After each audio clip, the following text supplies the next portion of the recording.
नमस्कार, आप देख रहे हैं 7 टीवी भारत। मैं हूं आपके साथ सुशील गिरीश। 7 टीवी भारत के खास प्रोग्राम दस्तक 360 में आपका स्वागत है। अमेरिका से असल आजादी चाहता है जर्मनी, क्या है इसका मतलब? जर्मनी के आम चुनाव में कंजर्वेटिव पार्टी की जीत के साथ ही फ्रेडरिक मर्ज के चांसलर बनने का रास्ता साफ हो गया। इस वक्त जब अमेरिका और यूरोप के रिश्तों में बर्फ जमती दिख रही है, एंड तभी मर्ज ने बड़ा बयान देते हुए जर्मनी को असल मायनों में अमेरिका से आजाद कराने की बात कर दी। बर्लिन को लेकर ऐसी बातें पहले भी हो चुकी हैं। चुनाव में दखल से लेकर देश के हर हिस्से में यूएस आर्मी की मौजूदगी, क्या वाकई अमेरिकी कब्जे में है बर्लिन? बात समझनी है तो पूरी सुननी पड़ेगी। वीडियो में आखिरी तक बने रहिए। जर्मनी में रूढ़िवादी party Christian democratic unit (CDU) इस चुनाव में सबसे बड़े दल के रूप में उभर कर आई है। सरकार बनाने के लिए भले ही उसे अलायंस तैयार करना हो, लेकिन इस बीच फ्रेडरिक मर्ज चांसलर पद के लिए सबसे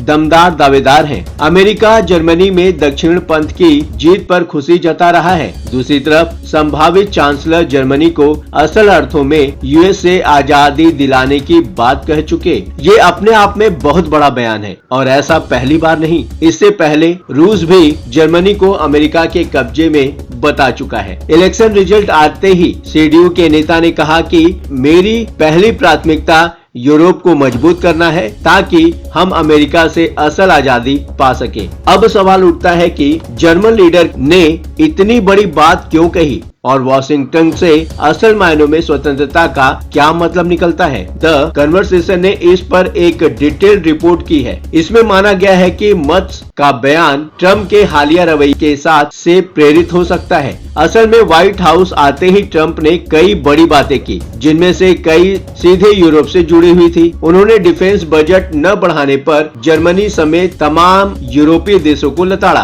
कॉफिन पर कील ये बात रही है। अमेरिका यूक्रेन से रूस की लड़ाई खत्म करने की बात तो कर रहा है, लेकिन इसमें यूरोपीय यूनियन को शामिल ही नहीं किया गया। इस बात को लेकर बर्लिन में नाराजगी है, खासकर तब जबकि जर्मनी ने लड़ाई शुरू होने के बाद से कीव की सीधी आर्थिक मदद और सैन्य मदद की। एलन मस्क की जर्मन चुनाव में दखलंदाजी भी पार्टी को खली। याद दिला दें कि मस्क ने कट्टर दक्षिणपंथी दल अल्टरनेटिव फॉर जर्मनी को खुला सपोर्ट करते हुए जर्मन्स को नाजी गिल्ट से बाहर आने को कहा था। साफ कहा था कि मस्क को इस तरह दखल देने से बचना चाहिए था। जर्मनी भले ही मजबूत देश सही, लेकिन अमेरिकी असर से उसके आम चुनाव भी बचे हुए नहीं हैं। ये तो केवल एक पहलू है। जर्मनी पर अमेरिकी दबदबे की बात कई बार हो चुकी। लगभग 2 साल पहले रूस के लीडर व्लादिमीर पुतिन ने कहा था कि सेकेंड वर्ल्ड वॉर के बाद से जर्मनी अमेरिका के कब्जे में है। कितनी सच्चाई थी पुतिन के आरोप में? असल में युद्ध में हिटलर की खुदकुशी के साथ ही जर्मनी ने हथियार डाल दिए। इसके बाद कई विजेता देशों की सेनाएं धीरे धीरे देश छोड़ने लगी, लेकिन अमेरिका रुका रहा। उसने फेडरल रिपब्लिक ऑफ जर्मनी के साथ करार कर लिया था, जिसके तहत शांति बनाने के लिए वो अगले 10 सालों तक जर्मनी में रहा। इस दौरान लाखों की संख्या में सैनिक वहां रहे और लोकल नीतियों से जुड़ते रहे। अब भी वहां 30,000 से ज्यादा अमेरिकी सैनिक हैं। ये पूरे यूरोप में सबसे ज्यादा हैं। इसके अलावा 9,500 से ज्यादा एयरफोर्स अफसर हैं जो जर्मनी की अलग अलग जगहों पर तैनात हैं।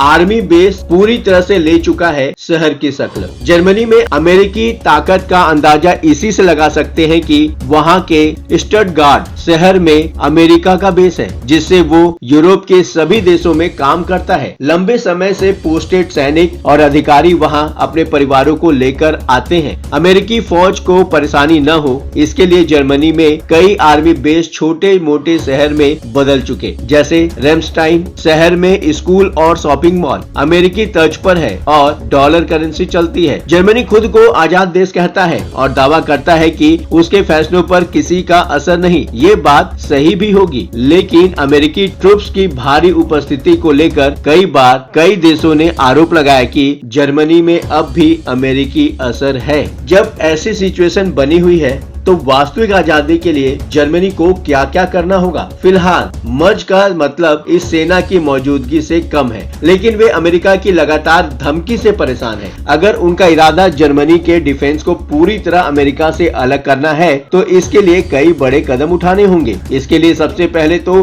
बाकी सहयोगी दलों को राजी करना होगा कि वे ट्रंप की धमकी को गंभीरता से लेते हुए अपना अलग वजूद बनाने को राजी हो। दूसरा बड़ा कदम होगा जर्मनी का डिफेंस बजट बढ़ाना। फिलहाल उसका सैन्य बजट लगभग 90 अरब डॉलर है। आर्थिक मामलों पर काम करने वाले थिंक टैंक ब्रुगेल के मुताबिक उसमें लगभग 150 अरब डॉलर और जोड़े तो जर्मनी व्हाइट हाउस पर निर्भर नहीं रहेगा। बात यहीं खत्म नहीं होती। जर्मनी के राजनीतिक दलों को कोशिश करनी होगी कि यूरोपियन यूनियन के बाकी देश भी एक प्लेटफॉर्म पर आ जाएं, ताकि अगर ट्रंप नाटो से दूर भी होना चाहे तो यूरोपीय यूनियन के पास एक मजबूत डिफेंस सिस्टम रहे। इसके अलावा एनर्जी और व्यापारिक जरूरतों के लिए अलग सिस्टम तैयार करना होगा। आसान ढंग से कहें तो पूरा का पूरा अलग घर बसाना होगा जिसकी किसी पर कोई निर्भरता न हो। फिलहाल इस वीडियो में इतना ही। आपको क्या लगता है, जर्मनी अभी भी अमेरिका के चंगुल में फंसा हुआ है? कमेंट बॉक्स आपका है, बेझिझक अपने विचार कमेंट बॉक्स में शेयर करें। हाँ, चलते चलते आपको यह बात बताना जरूरी है कि 7 टीवी भारत अपने दर्शकों की राय और सूचनाओं के लिए हमेशा खुला है। अगर आपके पास कोई महत्वपूर्ण खबरें, अहम घटना, सामाजिक मुद्दा या कोई ब्रेकिंग अपडेट हो तो वीडियो में दिए गए नंबर पर व्हाट्सएप द्वारा आप हमसे संपर्क